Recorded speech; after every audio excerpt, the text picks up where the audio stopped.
I think heartbreak is designed to teach you lessons. I think everything bad that happens to you as a man is designed to teach you lessons. I think that's why God gives them to you.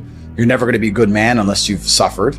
Good men have been through a lot of bad things, and you have to realize why she left or why your heart is broken so that you can change certain things and grow. I think that the worst men on earth are the ones who haven't had enough pain. You're supposed to suffer as a man. You're born to suffer. The whole reason God put men on this planet is to suffer. And the best men are the ones who suffered the most. I wouldn't be top G if I didn't suffer more than anyone else. You're a better man than everyone else if your life was a mess and it was a hardship.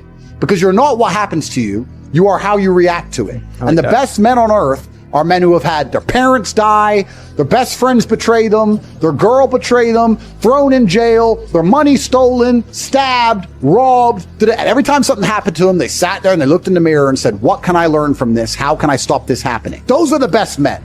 Those are the men respect. Those are the men women want. Why do women love scars? Look, they tried to kill him and they can't. That's why I want him. The best men suffered. You find a man who's never been through suffering and nobody gives a shit about him. Men don't like him and women don't like him. Men are no good without it. If you're an intelligent person and you crash your car, you sit and say, how did this happen? Was I driving too fast? No. Whose fault was it? Well, an amateur will say it's their fault. They came speeding out at me. But a professional will say, no, they came speeding out at me. Why couldn't I avoid them? Why couldn't I move? Why didn't I see it? Why am I on this road in the first place? Like a professional analyzes everything from a position of what they could do about it, having control over all things. And it's the same with heartbreak. If you ask an amateur why his heart's broken, well, she left me because of blah, blah, and he'll just blame her like a dumbass. She's arrogant. She doesn't listen to me. Her friends convinced her to cheat. She wants this, that, instead of saying, I don't have what it takes to keep her. I don't have what it takes to talk in a way that makes her not want to listen to her friends. I'm not important. So if you self-analyze everything, then everything happens for the same reason. No matter what bad thing happens to you, including heartbreak, it all happens for the same reason, for you to analyze and get feedback. If you were more important and more successful, she was less likely to leave you. That's the truth. The thing about life is you become a better person via feedback. You don't ever become a better person via anything else, especially not practice. People say practice makes perfect, and that's the biggest mistake, because it's not true. Because I often get asked, Andrew, how do you speak the way you speak? And I say, well, feedback. And they say, well, you've practiced, right? Well, everyone practices how to talk. There's people who've been alive 30 years longer than me, who've been practicing to speak longer than I have. Don't speak the way I speak, for example. It's just an example. You have to feedback. You have to watch yourself talk. You have to see where you've made mistakes. You have to see where you say, like. You have to remove it consciously. You need feedback to improve. So if a woman left you, that's feedback. Learn the lessons and make sure it doesn't happen again. Or sit and blame her and pretend it's nothing to do with you, and then wait for it to happen to you again, because it will. That's how life works. Like, feedback I got from jail, or my father dying, or heartbreak, or being stabbed, or whatever it is, all of these things happen for you to learn from them. And everybody in life has these events, and everybody in life has these traumas they can learn from, but most people are too stupid or too arrogant or too cowardly to sit down, blame themselves, look in the mirror, analyze the entire situation as if it was their fault, and see what they can do to prevent it from happening again. If I get wet in the rain, I blame myself. Why didn't I bring an umbrella? Why was I outside? Why was the car not nearer? Why didn't I check the weather? It's all me. Whereas the average person goes, why are you wet? It rained. And it's not their fault, because the sky rains. It's not my fault. I can't stop the sky raining. Whereas I believe I could have stopped myself getting wet, even if I can't stop the rain. It's a mentality. Heartbreak teaches you the power of understanding that in life, things will always get better if you try to make them better. There were girls who I dated when you were still a baby. So let's say I was 20 years old. And she was 19 years old, I was 20 years old, and we broke up for whatever reasons. This particular girl got some job where she had to move to London. And I was upset about it. If the heartbreak had never happened, well, I'd be that guy. I'd be with her now. I wouldn't have done all the great things that I've done. Heartbreak sucks. And you do have to deal with it. And again, know when to walk away without begging or humiliating yourself, especially in this day and age of DMs and messages being recorded and stuff.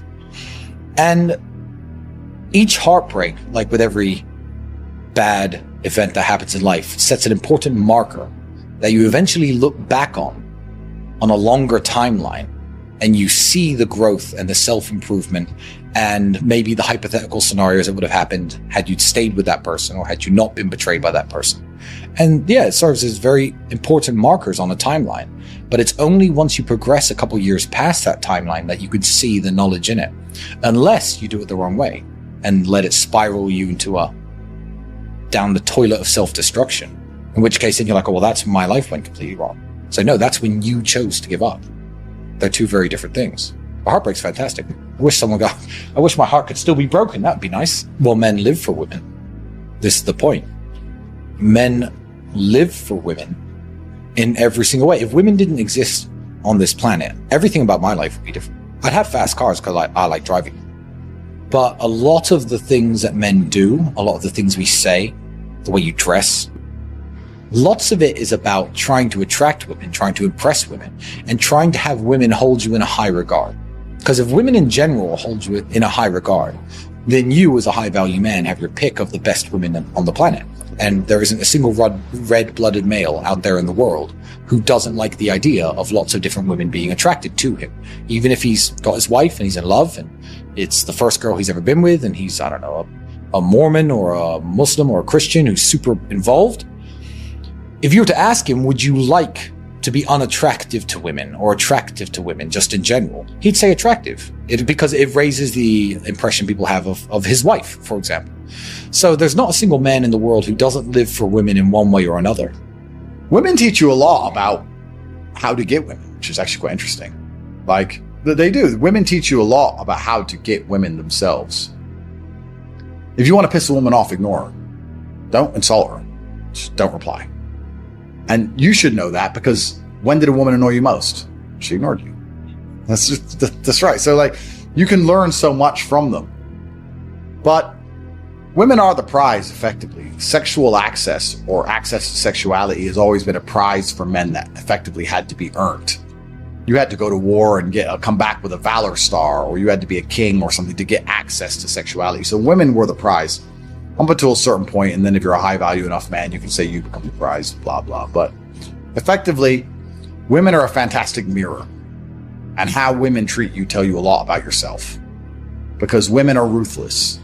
And if you're not if they don't see value in you, or if they don't see value they can extract from you, you're invisible to them. You know, you can go to a nice restaurant with a girl, and you can say, how many men are in here? She'll say, 3 or 4, and she'll ignore every waiter. If they can't get something from you, you're invisible. So how women treat you in general is a good mark for how much value you openly exude. If they can instantly see value on you, they'll talk to you and treat you a certain way. People think that beautiful women are really bitchy and rude. No, they're not. They're actually very nice and soft and sweet. They're actually quite shy and insecure if you're that guy. But if you're not that guy, they're like, get the fuck away from me. Because they don't even want to bother having a conversation on any level because you don't exude enough value. So women are a mirror. They'll tell you everything you need to know about yourself. And you should pay attention to it and you should change it. No one is ever going to give a shit about you, even 1% as much as you have to give a shit about yourself. No one cares. No one cares about you if you're a man, ever. Everything is conditional. You don't get loved unconditionally. And that's a beautiful thing, because that makes you strive to create your own value as a man. And the problem that men have is we all go from a time when everyone cares about us to a time no one does. Women don't lose it until they're maybe 45 and childless. Then they'll be like, oh, what the fuck's going on? Now she understands what it's like to become a 15, 16, 17-year-old man. Because we've gone through the stage. I remember my aunts and uncles, hey, little Tristan, I remember, they all cared about me back then.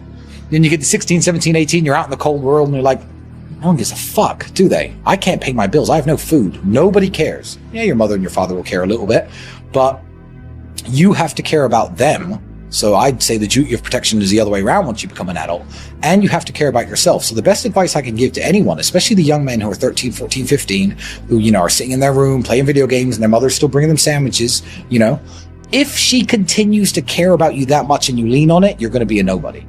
And if she says, okay, you're 18 now, get the fuck out of my house, you're going to be a nobody until you make something of yourself. So the best advice every young man needs to hear is nobody gives a shit about you at all until you make them give a shit.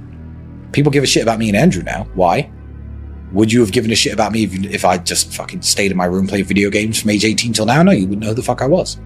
As a man, if you truly care about the world, you need to improve yourself first, because as a man, if you're not capable, your love means nothing anyway, right? You can say I'm a man and I love my dog, But if you can't feed that dog and you can't home that dog and you can't afford to take that dog to